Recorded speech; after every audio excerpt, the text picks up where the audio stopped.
continuación vamos a conversar junto a nuestro economista invitado y por supuesto se trata de Guillermo Rettis. Guillermo, bienvenido como siempre, es un placer tenerte aquí. El gusto es mío, muchas gracias por invitarme. Claro que sí, Guillermo, nos encanta compartir contigo y saber siempre más de estos temas tan interesantes. Bueno, hoy es 31 de enero, es la reunión de la Reserva Federal y la conferencia de prensa de su presidente, Jerome Powell, pero a partir de esta situación que tiene en entrevero, ¿no?, a Estados Unidos e Irán por la muerte de estos 3 soldados, surgen algunas preguntas. Por ejemplo, ¿bajarán las tasas de interés a partir de esta especie de conflicto que se está comenzando a desarrollar?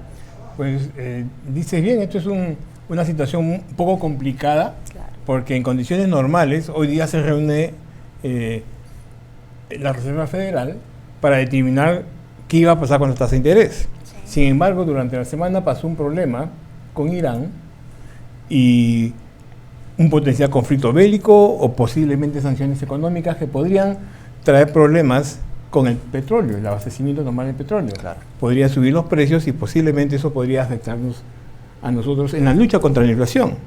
Entonces, esta reunión del día de hoy va a ser una reunión con mucha cautela, ¿no? Van a ser muy mesurados en las medidas porque si pensaban bajar las tasas de interés, ¿cómo lo van a hacer si es que ya en un par de días habría un conflicto bélico o sanciones económicas?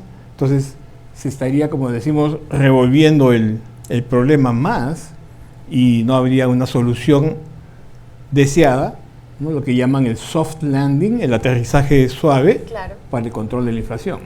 Guillermo, precisamente ayer los medios de comunicación estábamos pendientes de la respuesta o qué diría el presidente Joe Biden, pero la respuesta fue enfática, ¿no? Al parecer no va a buscar represalias contra ellos, no va a iniciar una guerra, pero seguramente habrán las represalias que tú estabas diciendo. Ahora, en cuanto a la gasolina, ¿podría subir con todo este conflicto? ¿Subiría cuánto? Además, y esta pregunta te la hago porque nosotros tenemos petróleo acá, entonces subiría demasiado, podríamos llegar al punto terrible que llegamos durante la pandemia, donde la gasolina, y lo digo en California y en muchos lugares, estaba absolutamente arriba. Así es. Cuando hablamos del petróleo, tenemos que hablar de 2 factores importantes. Uno es el precio, claro, y otro el abastecimiento, ¿no? Entonces, para que este conflicto que está pasando o las consecuencias económicas que haya va a generar definitivamente algún tipo de presión sobre los precios. Sí. Los precios, cuando suben, nos afectan a nosotros. Habría que pensar de que ese petróleo que se genera en el Golfo Pérsico representa solamente para nosotros en Estados Unidos el 4% de nuestro consumo. Entonces, el 4% no es significativo, claro, ¿verdad? Sin embargo, en términos de abastecimiento no nos preocuparía mucho, pero en términos de precio, sí, porque el precio internacional comenzaría a inflarse. El barril de petróleo. El precio del barril de petróleo, ¿no? Recuerden que en junio del año pasado llegó a $128 el barril, ¿no? Y ahora estamos más o menos en 82, ¿no? Claro. Entonces sí habría una presión alcista y eso estaría jugando en contra de todo lo que se está haciendo o todos los esfuerzos que están haciéndose para controlar la inflación. Es verdad, Guillermo. Bueno, a partir de esto mismo que estamos conversando, Viviana te planteaba la pregunta en relación a la gasolina, pero también el mercado de los bienes raíces podría eventualmente elevarse o explotar de manera económica y de alguna u otra forma perjudicar a quienes quisieran adquirir una propiedad o un bien raíz, ¿no? Sí. Nadie quiere, sin duda, llegar a una guerra. No es bueno desde lo económico para ningún país.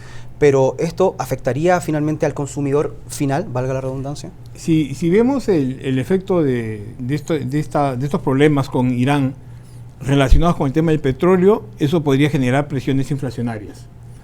Si vemos el tema de la tasa de interés, en la reunión del día de hoy, el FED iba a decidir si mantenía las tasas tal como están, entre 5.25 y 5%, que son las tasas de corto plazo, o si las bajaba, ¿no? Es lo que la mayoría de gente estaba esperando. Sí. Y el consenso es que posiblemente las van a mantener tal como están, o sea, no las van a bajar. En ese sentido, la tasa de interés hipotecaria pues posiblemente se mantenga igual, ¿no? Si bien es cierto, la tasa de interés del FED es la de corto plazo y la hipotecaria es de largo plazo, hay alguna relación, ¿no? Okay. Hay alguna relación. Entonces, las tasas de interés se mantendrían altas aún, ¿no? O sea, aún se mantendrían altas. Ahora, respecto a este conflicto o posible conflicto que llegaríamos, hablemos de la canasta básica. Y es que al ciudadano de a pie definitivamente le interesa saber los productos en el supermercado. ¿Subirían, bajarían, tiene algo que ver o no? Y precisamente lo digo porque hace unos meses estábamos viendo un conflicto precisamente en el Mar Rojo, donde estaban cerrando el canal, no dejaban pasar algunos barcos, entonces eso nos estaba afectando. Correcto. Entonces, como sabemos, en el caso de los Estados Unidos, y como en muchos países, el precio de la gasolina es un gatillo que, digamos, dispara la pistola de la inflación, o dispara la bala de la inflación. Qué buena explicación. ¿No? Entonces, el precio de la gasolina es fundamental para este tema de la inflación. Entonces, si sube el precio de la gasolina, es de esperarse que los precios básicos de la canasta básica también se disparen. Es verdad. ¿No?